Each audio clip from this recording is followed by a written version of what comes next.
I think a lot of the journalists, politicians, but also people on social media who just refuse to humanize Palestinians after 16 months. All those hundreds of thousands or millions of people on Twitter have seen the images.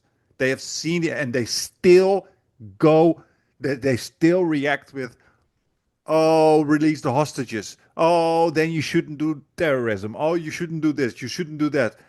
And I just, it shows to me that there is also a lot of racism and malicious intent, man, where it comes to not only ignorance, where it comes to all these people who don't want to see what's going on, or who don't see what's going on. You understand what I mean? And I actually knew I was going to leave, so I was like, I'm just going to put in US backed Egyptian dictator Hosni Mubarak, and they took it out.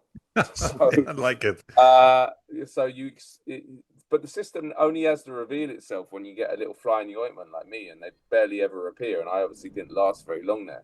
So it's a very, very powerful propaganda system, but it means that most people believe what they're, in fact, I'd say everyone believes what they're saying. But I also see just too many people who are just disgusting racists and pro-imperialists while they know the shit that's happening.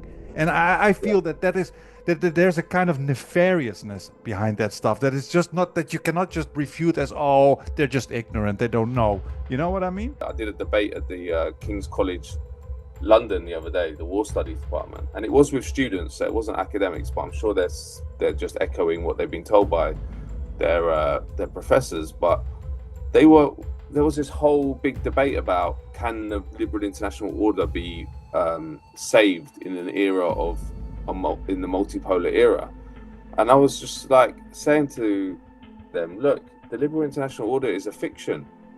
It's a fiction. It's basically a propaganda that was bolted on top of the imperial system that was created after the Second World War, the US led one. And they were just looked at me like I was a lunatic.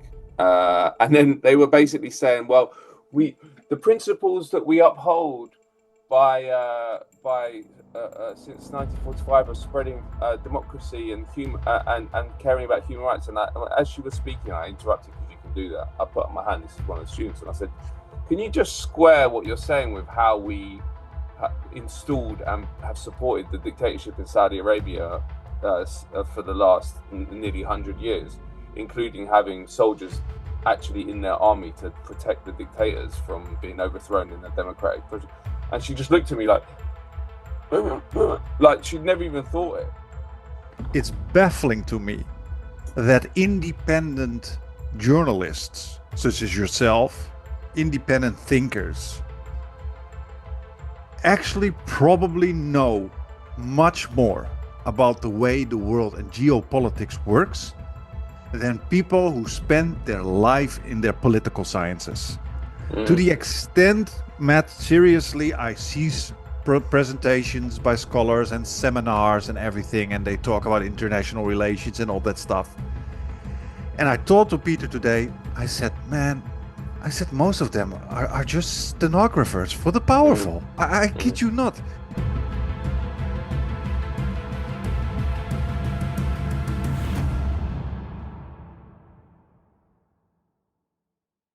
I have a question that might just sort of start off a conversation, but a continual question in my mind is, we kind of talk about it in terms of stupid versus evil. Like, are the people running the world more stupid or more evil? Stupid meaning, they just haven't exposed themselves to the arguments, the information on which the arguments are based, that would lead you in an anti-imperialist direction. Evil would be, those arguments basically, but you don't care. You're looking after number one, and so you're supportive of the empire for your own benefit. Yeah. But I'm curious, like, so you worked in the FT for a while. You worked for Democracy Now! Before then. So stop me if I'm assuming incorrectly, but I would guess that before starting working for the FT, you had already read a lot of critical scholars, writing about the empire, how the world works, etc. So you had absorbed a lot of this knowledge previously. I'm wondering, with the people that you met working for the FT, your colleagues, etc., did you get the sense that they had done some of the same reading, like they had similar knowledge to you? They understood the arguments against the system that prevails in the world, or do you Yeah. think that they were, largely oblivious to that? They just absorbed what the typical education you get in university, what you get Mm. from the mass media, etc. How do you think that works? What was your experience? Yeah, it's a good question. Just to start at the beginning of the question about the stupid or evil.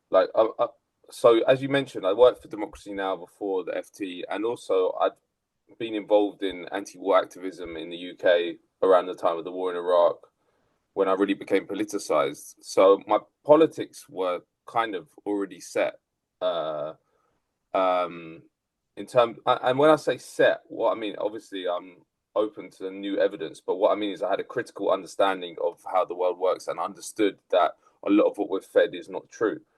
And then when I went into the FT, and it started before that at Columbia University in New York, because I went to the journalism school there, because I've got a big story when I was at Leeds, which is where I went in the UK. And it's part of Columbia is part of the same system as the FT. It's like the elite journalism school in the United States. It's preparing the next generation of corporate journalists. So I think those two experience the same kind of people I met there and in the FT. And to answer your question directly, I think most people um, uh, uh, believe the myths. They don't. They're not thinking I'm entering a system and I'm going to benefit financially and in terms of my career if I accept this. They're thinking this is what everyone thinks. This is the way to spread freedom, democracy, human rights. You know, all the stuff that you're told. And of course, I mean, my analysis of that is it's much easier to live like that, right? Because you can go through your whole career thinking you're doing a good thing, or you can look in the mirror and see a monster. And in fact, nearly everyone wants to do the former. So, and that also goes for officials within the system as well. Like when I was at the FT, I got access to very, very senior members of the US government, ambassadors in places like Haiti and Bolivia and places. And when they were talking, I really felt that they believed what they were saying. But as that famous Chomsky interview of Andrew Marr, when they wouldn't believe they would if they believed anything different, they wouldn't have been sitting where they were sitting. You know that Yeah. you have to accept these myths, and that's why it's such a sophisticated and beautiful propaganda system in a way, because the people within it don't know that they're part of a propaganda system, and it's also a much more effective propaganda system than somewhere like the Soviet Union, where someone goes into work every day and they know they're writing for Pravda, they're writing the party line, and the people reading it know that they're reading the party line. Whereas in our system, everyone thinks that there's this free exchange of ideas, there's this pluralism, and you can and actually the conclusions that we come to are based on evidence, when in fact it's not at all. The conclusions we come to are derived from the state itself and corporations and the various vested interests that impact on our discourse.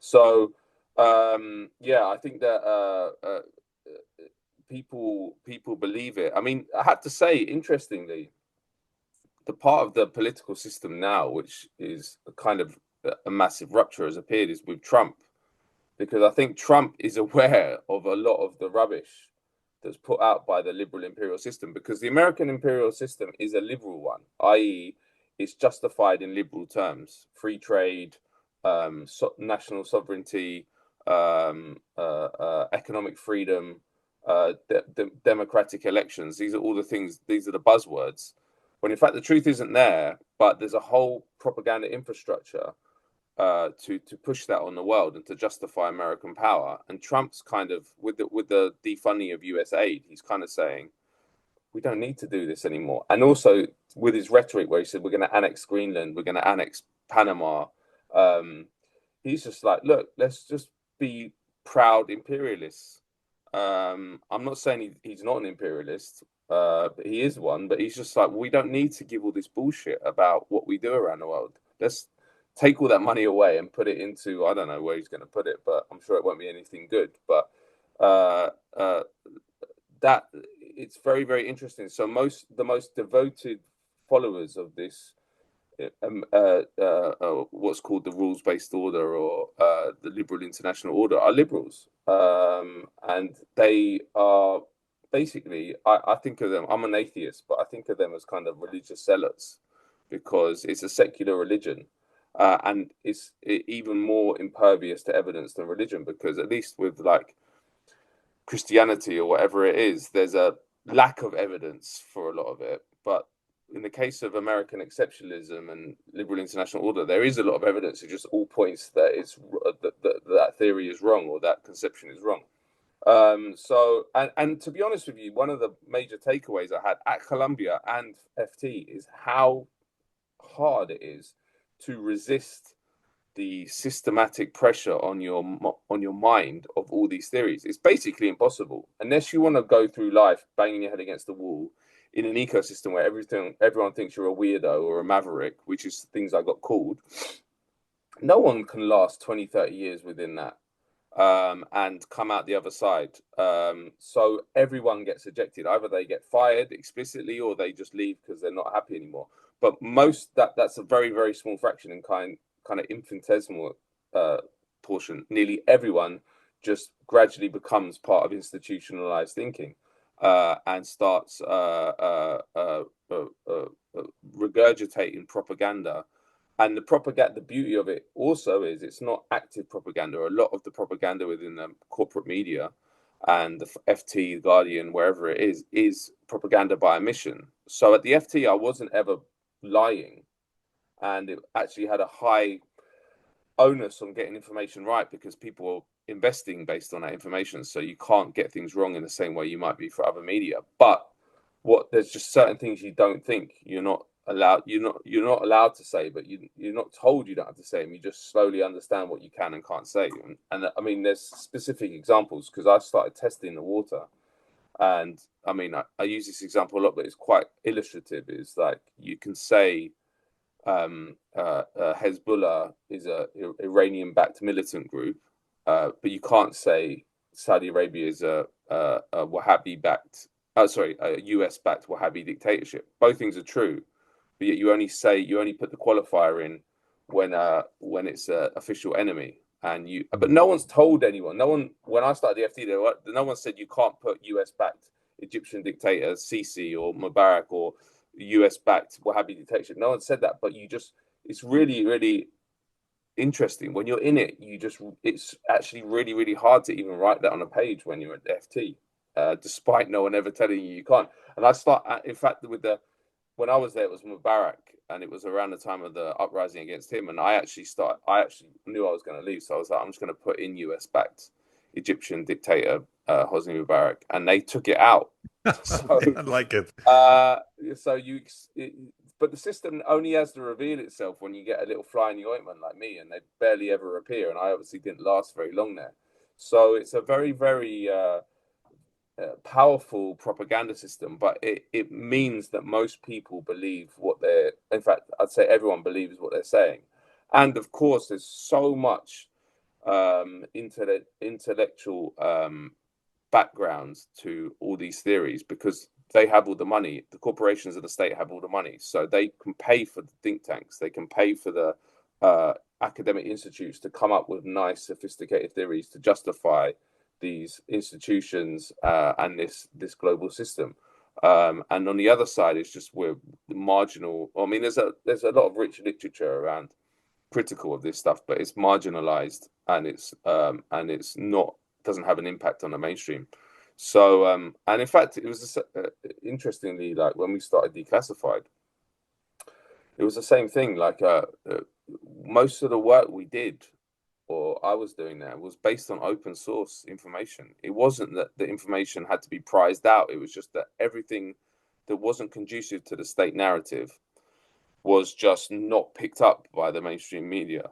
So it was like taking candy from a baby doing a lot of the stories I was doing, because I could just look at something and say, why has no one covered that? But the downside of that, or the secondary consequence of that, is no one picked up our stories because it wasn't conducive to the state narrative. So it's a very sophisticated propaganda system, and one that's very, very hard to divine, even when you're inside it.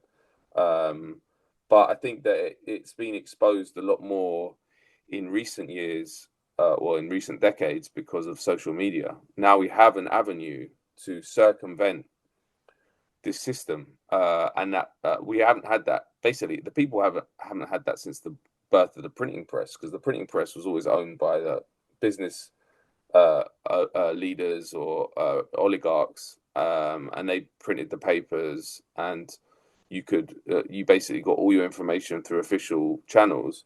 Whereas now we can tweet, and we can go on Instagram or whatever it is. Obviously, there's censorship in that, but it does give us a way of getting around that, which is, again, has another consequence, because power, when it is threatened, always comes up with new ways to try and regain its control. And with social media, it's definitely a threat to establishment narratives. And the way that my interpretation of how they've got around that now is to launch this whole campaign, or so-called campaign, against disinformation and misinformation. And what that's about is trying to taint any information that people receive outside of legacy media institutions, and make you want to have to question anything you get from someone who doesn't have the logo of the FT or the Guardian above their name. I don't think it's working that well, but it is very, very clear that that's what's happening. Because if you look at all the institutions in the US and UK, which I know best, and there's a lot of them, that are set up for fighting disinformation and misinformation, or they say they are. If you look into their funding, nearly all of them are funded by the US government or the UK government at some point, and that's not a coincidence. They know that they want to.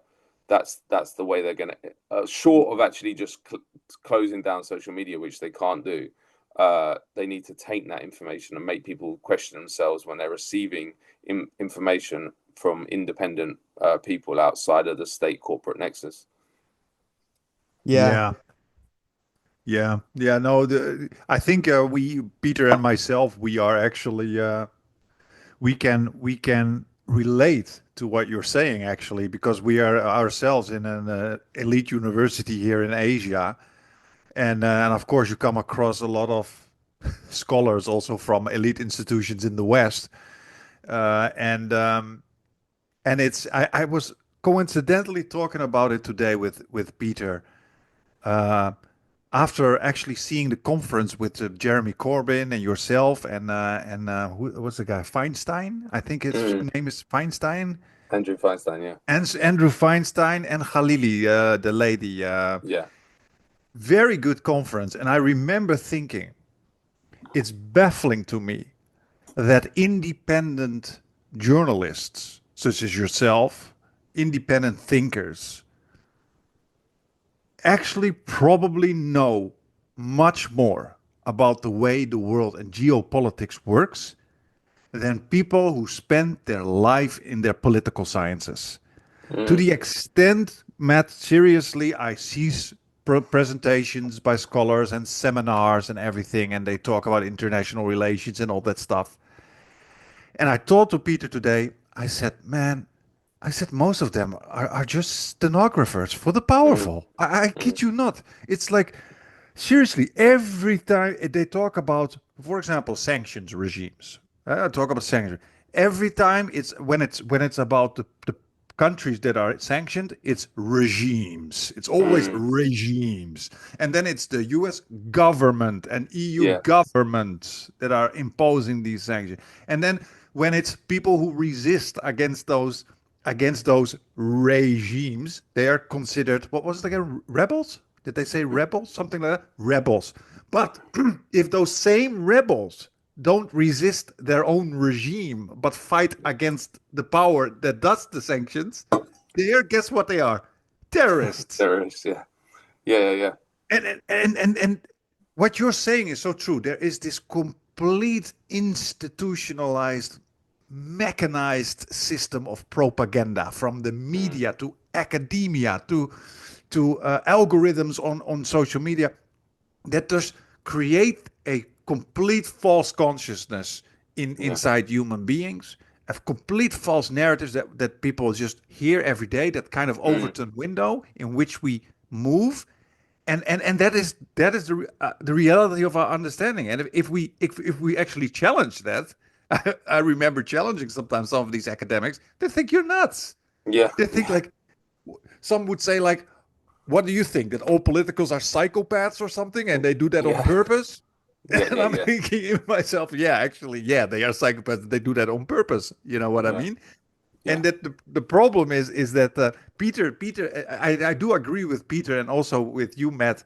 When you say these people often come from a framework, a mental framework that is indoctrinated, conditioned, Mm. where they just don't know better. Yes. But Peter and myself always have that discussion.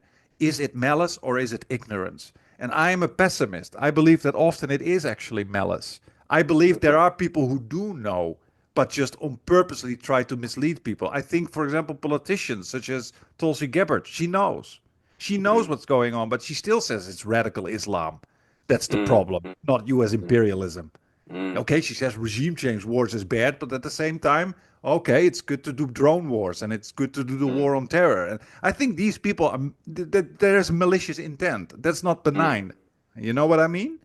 Yeah, I mean, yes, but that goes to another thing, which is who rises to the top of any system, and that is it's a filtering system, and basically any the people that rise to the top are the ones that are willing to accept what they're told or what they need to believe to get to power.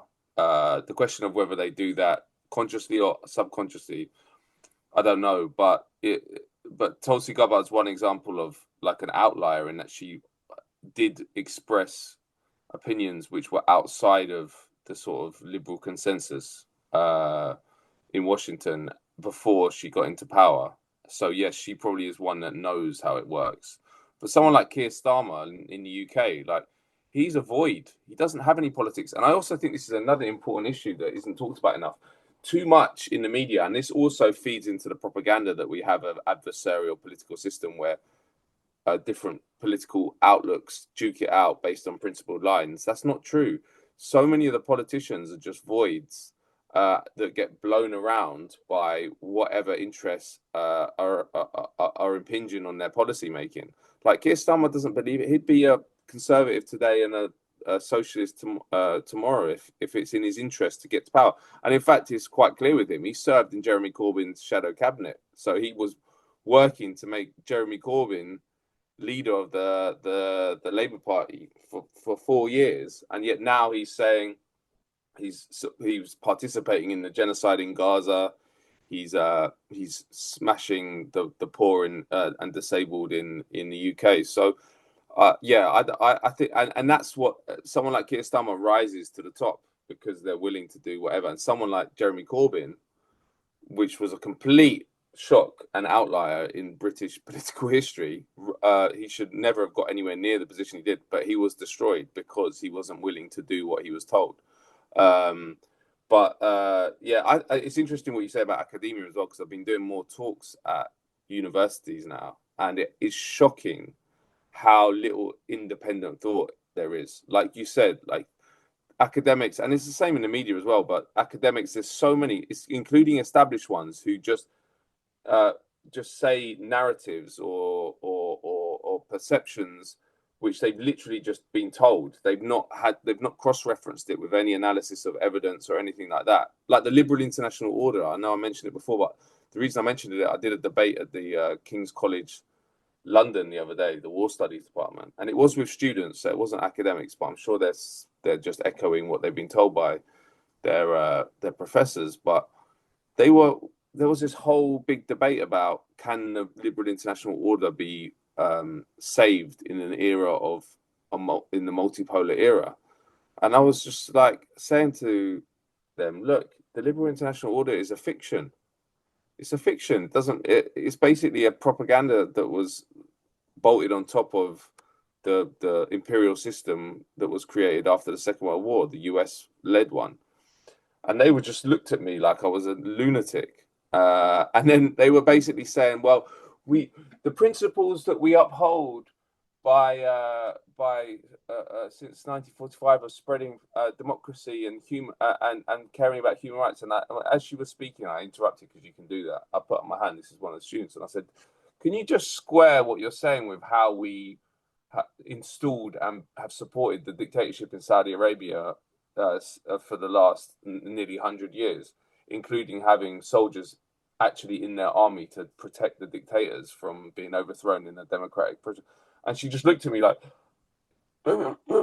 she'd never even thought it. Like the fact that all this information is just compartmentalized, and if it's read, I guess you just glaze over and just don't incorporate it into the framework you've been handed, essentially. But yeah, you guys know better than me, but I think that probably goes when those students become, I don't know, PhD students and then enter faculty, that they probably retain the same perceptions, because that it's not in their interest to actually ever interrogate them, because most people want a comfortable life, and instantly if you start questioning the reigning ideologies, it's not going to be a comfortable life. Look at me. I was never, after the FT, not that I wanted to, but if you wanted to work in the mainstream media and actually have your articles read by millions of people and the president or whatever, it's impossible not to imbibe all this bullshit. And it's the same with academia. If you want to get tenure, if you want to get your articles read in the top journals, you have to say certain things. And unfortunately, most people just accede to those demands. It's shocking in a way, because as someone, I'm sure, like you guys, I didn't get into it for the status or career in that sense, because you are told when you're in journalism school this is all about finding out truth, and then you realize actually it's not at all. It's about accepting the reigning ideologies and promoting them to society at large. And the reason why there's such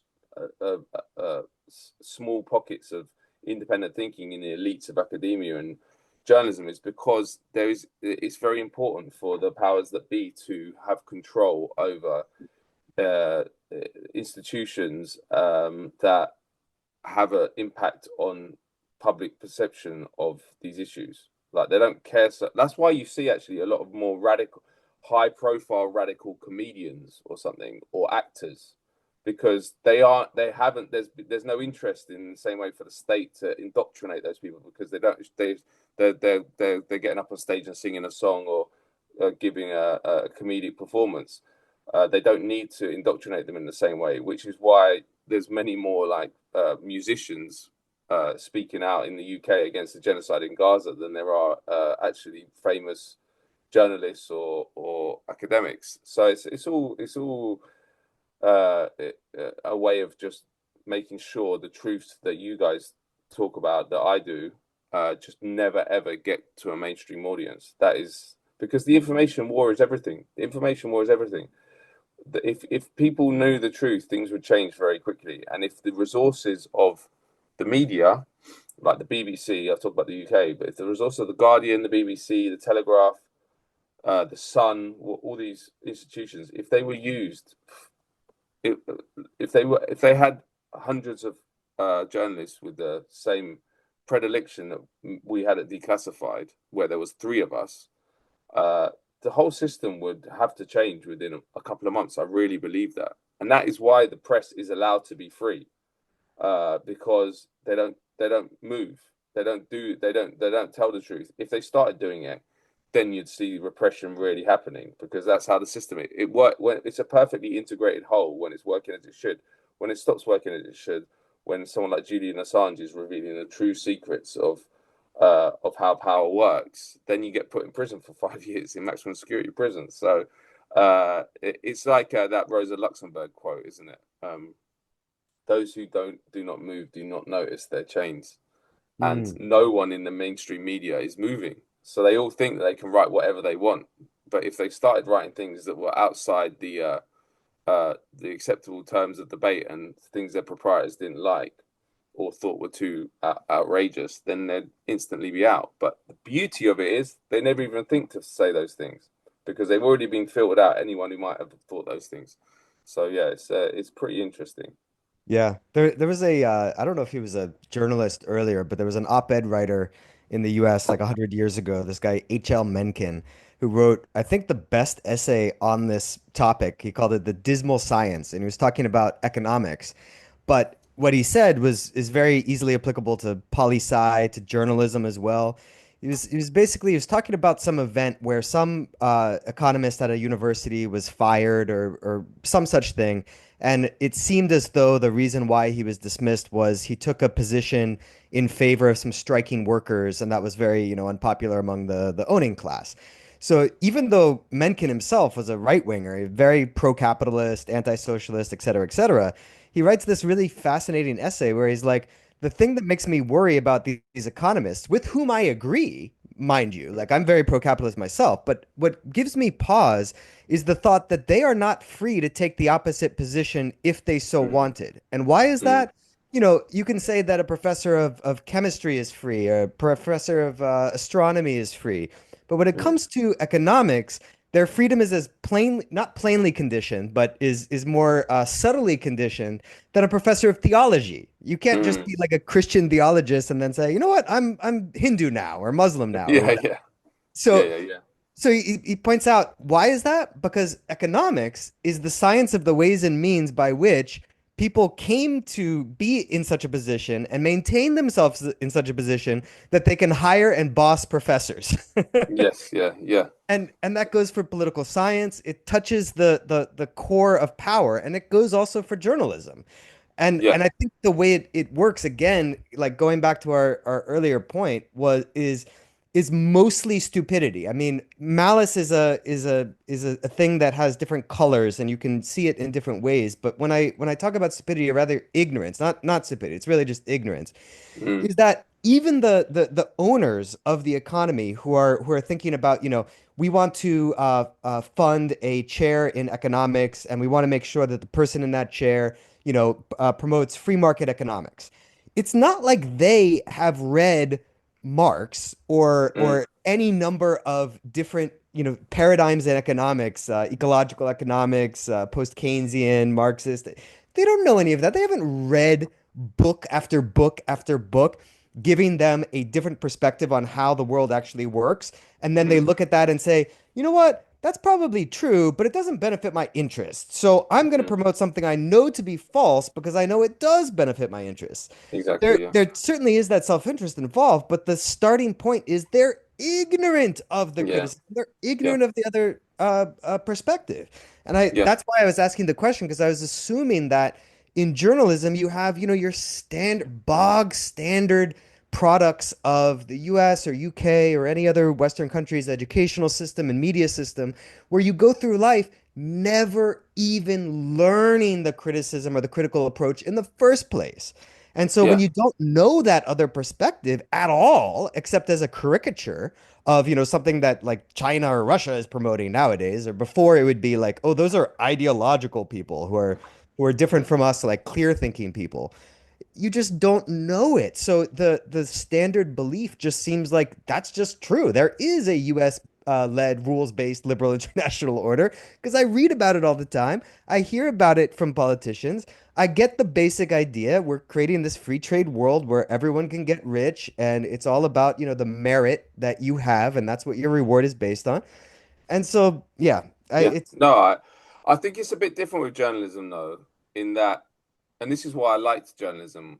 If I wasn't a journalist, I probably would have been an academic because I do like history. But like what always appealed to me on journalism is there is less space for ideology if it's done right because you're going to the ground of certain places and interviewing normal people. That's what I wanted. You didn't really do that at the FT. Most of that is just talking to officials, but like George Orwell style journalism, where you go and really integrate into communities that are on the ground. There's much less space for ideology in that kind of environment because firstly, the people you're talking to have not been indoctrinated in the same way that your peers in the media and academia are, and also that they're freer to talk. And but interestingly, there's other ways of closing the mind of a journalist, where even in the context of a profession where you're talking to normal people, in that, and I saw this in Haiti, for example. Like if you go to Haiti, the FT sent me to Haiti soon after the earthquake in 2010. and it was a disaster, apocalyptic scenario where this capital city was basically living in tents. But this is how this is how the indoctrination system works, and this is how you're given a presentation of reality, which is very, very potent and hard to escape. You arrive at the airport, you get picked up in a 4x4 by the World Bank. You get taken to your hotel, which is in a nice bit up in the hills where all the rich people live. Then over the following days, you're taken by the World Bank in this 4x4 to the projects that they have funded. So, and bear in mind, you're watching an apocalyptic vision of society, and then you're going to these like perfectly tarmacked little special economic zones where they're investing in a new business which is going to provide 250 jobs. These are just examples of things. And then you get, in the evening, you go for dinner with the US ambassador and some officials from US Aid, and they tell you all the wonderful things they're doing to reinvigorate and restart Haiti. Now, obviously, because of what you mentioned, I'd previously had a critical understanding of how this all worked, and kind of understood that the propaganda, the ideologies was not real. But if you haven't had that, and if you're not super strong, that is a very, very seductive picture of Haiti, but it doubles for everywhere.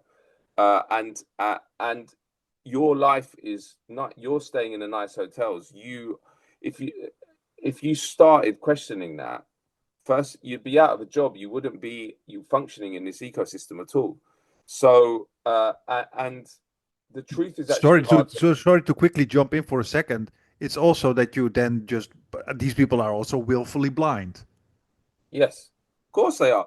But I don't think it's conscious. Honestly, I think that I knew some good journalists at the FT, and I don't think they're going there thinking, "Oh, I don't want to say anything about what I'm seeing because I like staying in a 5-star hotel and I like being able to interview the US ambassador." I think they're just thinking, "This is great," because most journalists are not like, they're not the brightest group of people as well, and like if you're being told by super clever people at the World Bank who have PhDs in economics that this is the best way to restart Haiti, you have to have quite a lot of confidence and intellectual sort of background to be able to really combat that.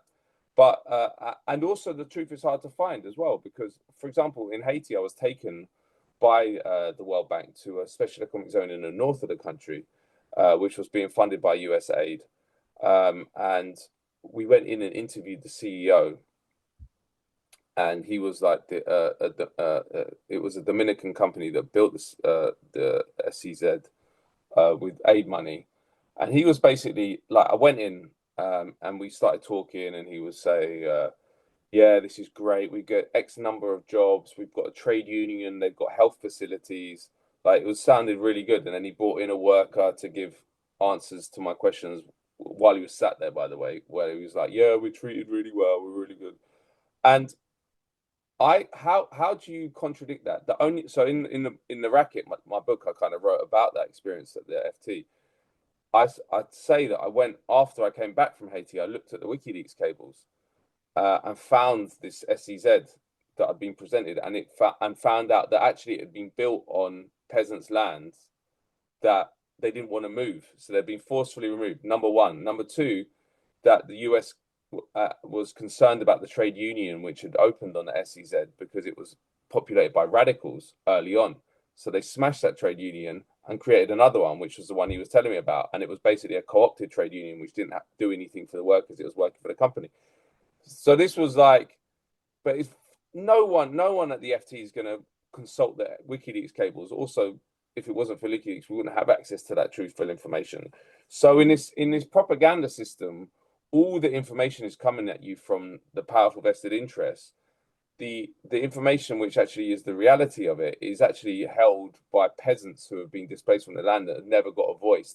Like, you might see a blog or an NGO report, but again, the NGOs are often part of this system that we're talking about. So there's a massive imbalance of power where all the information is coming at you from one angle. And I think it's very, very difficult to go against. But I would say that, like, Haiti is a good example, but this is something that I saw all around the world. Like, Bolivia is another long chapter where like the institutions like USAID, National Endowment for Democracy, Drug Enforcement Administration, that have huge amounts of ideology to justify them. You realize instantly in Bolivia, when they had a leader in Evo Morales that they wanted to get rid of, all these assets were activated and used to try and overthrow him. That's the Drug Enforcement Administration, National Endowment for Democracy, and USAID. And he actually kicked them out. But again, no FT journalists. I remember when I went to Bolivia, when I was at the FT, to do a story about US subversion. Okay, even thinking that is crazy, right? What FT journalist is going to think? They'd love to go to, like, I don't know, Moldova and look at Russian interference there. But the idea that any FT journalist would ever propose going to the Bolivia under a democratic socialist leader. But anyway, I did it. And then I was pitching ideas to them, and they were just like, this is madness. They honestly thought I was insane, because you can't apply the same principles that we think about Russia. Russia might be trying to interfere in other countries. The idea that US is just completely unthinkable for them.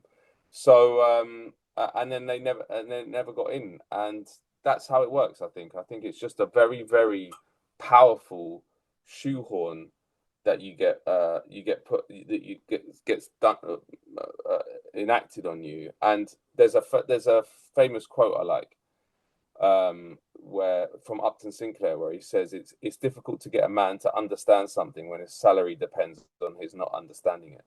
And that's but that's still that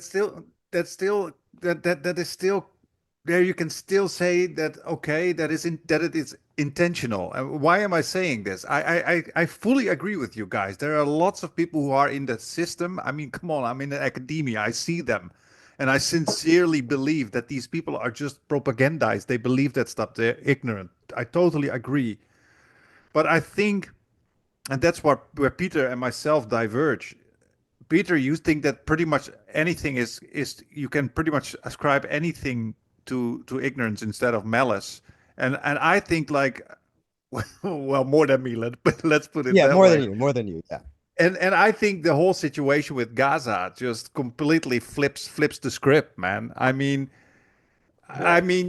it's not even willful blindness anymore if you want to ignore what happened in Gaza for more than 15 months. I think a lot of the journalists, politicians, but also people on social media who just refuse to humanize Palestinians after 16 months. And all those hundreds of thousands or millions of people on Twitter have seen the images.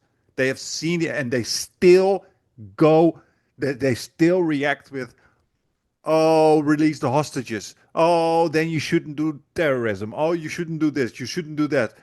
And it shows to me that there is also a lot of racism and malicious intent, man, where it comes to not only ignorance, where it comes to all these people who don't want to see what's going on, or who don't see what's going on. You understand what I mean? Yeah.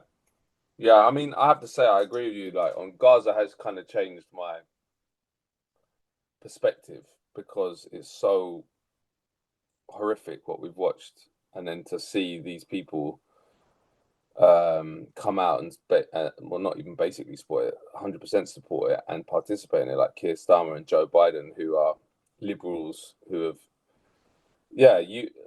but on Gaza, they must know that they're lying to justify this horror. They must, because Keir Starmer's, when he says that when he supported Israel withdrawing all food, electricity, and water from Gaza early on in the genocide, that was eye-opening for me, because it was like, he must know that there's a million kids there, and he doesn't mind just doing what he's told by the Israel lobby to support that.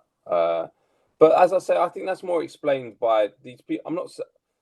When they need to, they don't care about human life, but they're people that have been through the filtering system, and they're the ones that are most willing to accept what they're told, and to do what they're told, because they have no moral code. They don't have a moral code. They're amoral. But where I differ from you maybe is, I don't think they're immoral. I don't think they're actively uh, uh, uh, doing things because they're evil. I think that they're doing things because they're interested in self aggrandizement and power, and they don't have a moral code. There's no morality that will stop them doing it. I don't think that if it was in their interest not to support Palestine instead of Israel, they'd do that as well. There's no value system that they bring to the table at all. But that's for Um, everyone the case. That's even the case for those racists on Twitter. I mean, it's in self-interest that they are anti-Palestinian. I mean, that they must have their reasons. I think being evil is or being immoral versus amoral. I think is a philosophical debate because I mm, personally would see if somebody like Keir Starmer who just sees what's going on and just thinks about his own self-interest. I think it's bloody immoral. that's I true. don't That even is think true it's as well. amoral. I think it's fucking immoral. Yeah, yeah. But what I'm saying is they haven't got any conviction. If talking specifically about someone like Starmer, they're not. It's not like Hitler, for example. Like he had conviction, and he had a idea of how he was going to solve his society's problems, and he obviously it was super evil and immoral. But Starmer is an amoral individual. I don't. He's not particularly evil, although as you say, saying what he said was evil. But Mhm. he's. I just think that he's a void. He's a void, and I think the same with Joe Biden. But that's just my take. But I think that a lot we've moved in a current political moment into these kind of liberal leaders are all technocrats in a way that it wasn't even the case in the 80s. Like we had leaders who had convictions, like Margaret Thatcher, who I hated. Or when she was I was young when she was prime minister, but she did she wasn't someone I agreed with politically, but she had conviction.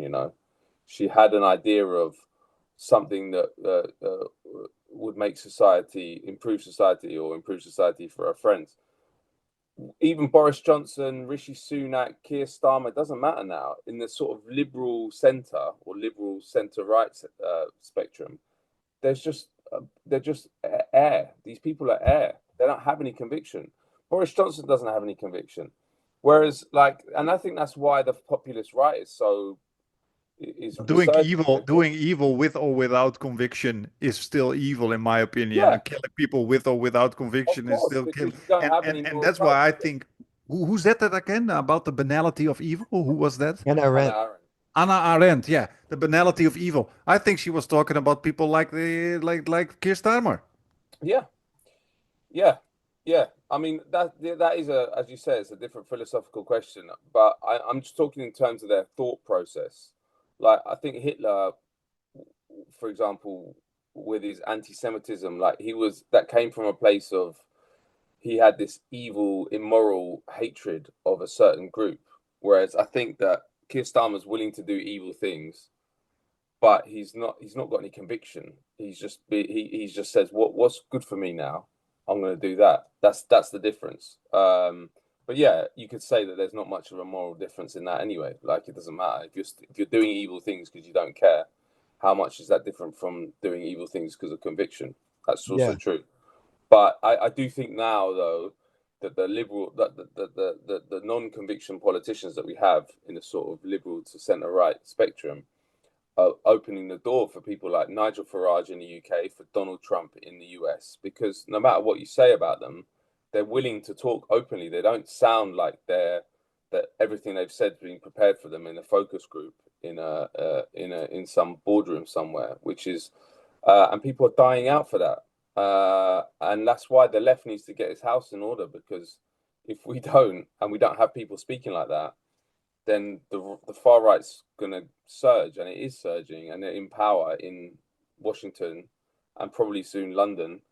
And even like when Jeremy Corbyn was in power, he didn't do it enough. To be honest with you, he spoke too technocratically about a lot of stuff. He would have been way more popular if he'd just been much more outspoken and really attacked the establishment, which is the enemy, rather than kind of play by their game often. But yeah. Yeah. I just want to ask one last question about the media. I want to see your view. I kind of see the current media system with the internet and social media. A lot of people focus on all of the problems with that system we have right now. I kind of view it as it's the media system in the US, UK, Europe, etc. is significantly less bad now than it was 30, 40 years ago, simply because you actually have the availability of arguments, information that's critical of the existing system far more than you ever would have had in the 80s when you were limited to TV, radio, and newspapers. Mm. Like the cost of entry to create your own, media outlet, it's still not zero by any stretch of the imagination, but it's just so much less. And there's so much more of a diversity of information, which I think is what's behind the vastly different opinions of young people versus older people in the Yeah. US. I don't know if it's the same in the UK, but I would imagine so. Like Mm. younger people answering a lot of these questions in a much more left-wing way because they've actually been exposed to information that they never would have gotten Yeah. if it had been the system before. So what's your view of, the current state of the media system in capitalist democracies? And are you positive or hopeful about it? Like, what's your view?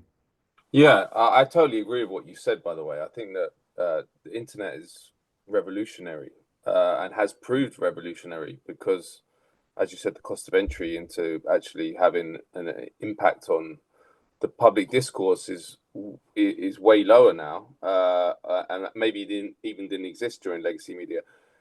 The problem that we have is that we all our freedom is in the hands of Silicon Valley oligarchs. And when you rely so much on those kind of companies, it's quite scary because obviously they can pull the plug at any time.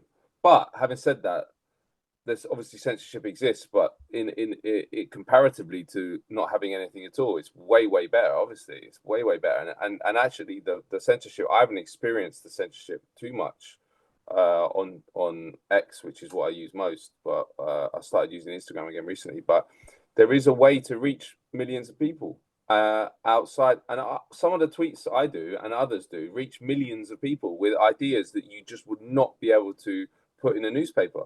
That's incredible.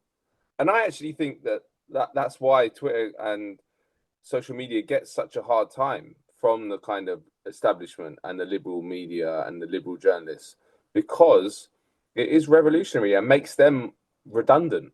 Like back in the day, we'd all have to sit around saying, "How have you read the latest George Monbiot column?" Like George Monbiot is good, don't get me wrong, but like I don't. No one says that stuff anymore. No, like that was the only way. That was the only thing that we would be able to talk about. Like we have people we follow on social media who have much more intelligence about how the world works than these Guardian columnists or Telegraph columnists, and that is a great thing. The interesting thing, just to go as well to your question of what the state of the media, what impact has that had on the legacy media? And that is really interesting because I think the legacy media has got worse in that period. So the 80s, for example, you could get really radical, well, I don't like the word radical actually, truthful, critical journalism in the mainstream in the UK on TV. So there was a program called World in Action. The BBC even then did quite interesting documentaries. ITV used to put John Pilger's documentaries on primetime TV in the UK, Wow. and you wouldn't, yeah, and you wouldn't get any. And Paul Foot, another great journalist who I'm not sure he's not that famous outside of the UK, but he was kind of like the leading investigative journalist domestically for many decades. He was a very mainstream journalist on the Daily Mirror. He wrote for, but none of these people would be able to work in the mainstream media now. So the mainstream media, while it's been outflanked by the internet and social media, has closed itself off and made itself much more narrow, which is interesting because even on a business model, you would Mm. think that they would have to open up to make themselves more as relevant and react to what's happening on their flanks, but they haven't. They've done the opposite, which is, for me, is a bit of a conundrum. I think it's probably explained by the fact that there's all the corporate takeover of the media has ratcheted up as well with advertising and stuff like that. But it is an interesting dichotomy. I don't see an obvious correlation between those two things. You would think it maybe would work the opposite way, but so there's two sides to it. I think in future though, my sense just read like from personal experience of what media I consume. I barely ever read the mainstream media now. Barely. I read a lot of stuff on Twitter and I read alternative media. And I never watch TV. I would never watch the BBC or the CNN or something like that ever to find out what's going on. I think that that's probably like a lot of people now, and I think that that's a great thing for humanity. I do also think though that, and I'll finish with this, that there's also a problem with alternative media because, as I say, states when they've threatened come up with ways, devise ways to see off that threat. Now, when we started Declassified, I instantly saw that all the incentives, even in alternative media, was to become subsumed into an ecosystem, which would make you basically just mirror what the mainstream media is doing. Now, how does that happen? Personnel. If you want to hire personnel for your nearly everyone who you know will have to come from mainstream media, so they'll bring all those values with them and dilute your institution funding. All the fund like NED, the foundations, the big liberal foundations, all of these have an interest in making you do certain things. And a very, very good example of that is Bellingcat, right? You know, Bellingcat, the investigative outlet. If you look at the tone, the targets of their investigative journalism, you can see they've been completely colonized by this ecosystem. So nearly all their investigations are of Russian Secret Service operations or official enemies. They've barely done anything on Gaza. I don't think they did anything on the UK role in Yemen, even though they're a UK investigative thing. And that no one, again, it goes back to this argument we've been having, or this discussion we've been having, which is about, are they doing it consciously? I don't think they are. I think that if you don't have any awareness of what ecosystem you're going to try and be incentivized to join, you don't think to put hands up. So you take that NED grant because the NED say you can do what you want. You can be independent. We're not going to tell you what to publish. You can take that EU funding. You can take the Dutch lottery funds, all the funding that they take. And slowly, well, not even slowly, probably quite fast over time. And then you bring in the personnel from the New York Times, from the Guardian, they've hired people from UK intelligence as well, so it's even more expensive. But you bring all these people in, and then so over time, your funding coming from there, your personnel from there, no one in your institution is thinking, well, what's MI6 doing in Yemen? They're thinking, what's Putin doing in Ukraine? Like that is how everyone will think, and that's the stories you'll approach, and it's very, very powerful. Like at Declassified, we had to really push back against it because they try and get you, and they often do get alternative media as well and subsumed into the system.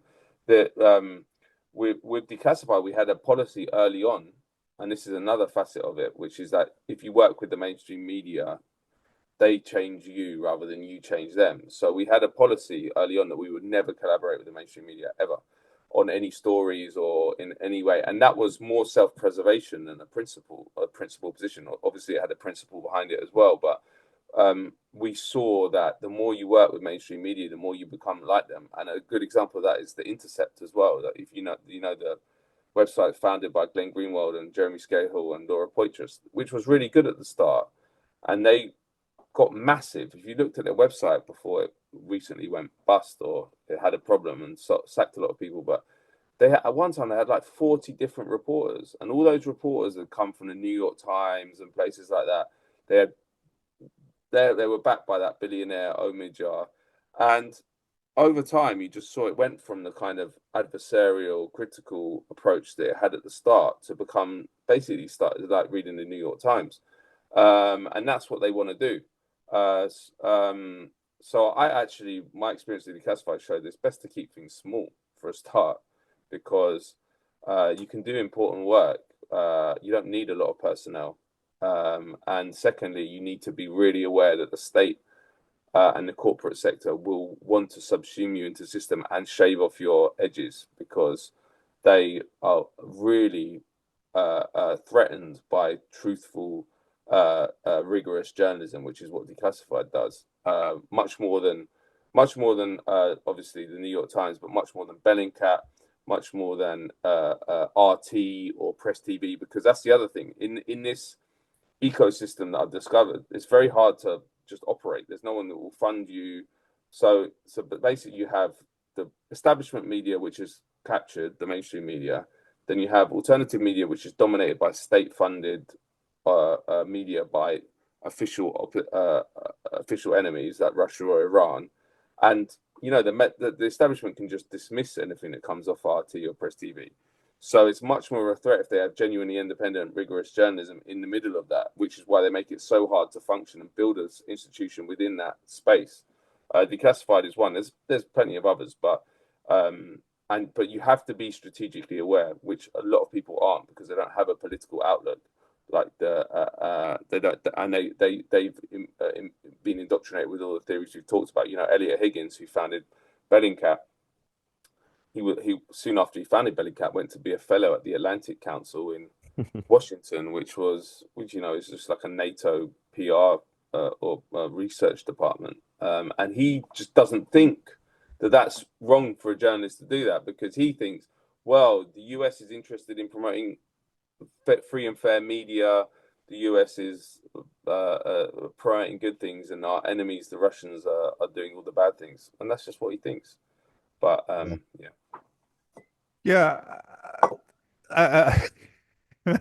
Matt, I think we could have a debate about this for hours, because I'm probably I would probably say, like, for example, there are also, and I think, like you said, the system will always find a way to influence the narrative, and now we have all these independent media, but increasingly also we hear of stories that come out of our favorite content creators on YouTube who got really big, suddenly became right wing. They went from left all the way to the right. Why? Because there was a big money. How do you say that? Big money behind them, and they literally from one day to the other shifted from being socialists to conservative right wingers. And in my opinion, I think these things can also be conscious. You know what I mean? That's a conscious choice to have a disgusting opinion, in my opinion, because it makes you more money. You know what I mean? It can be.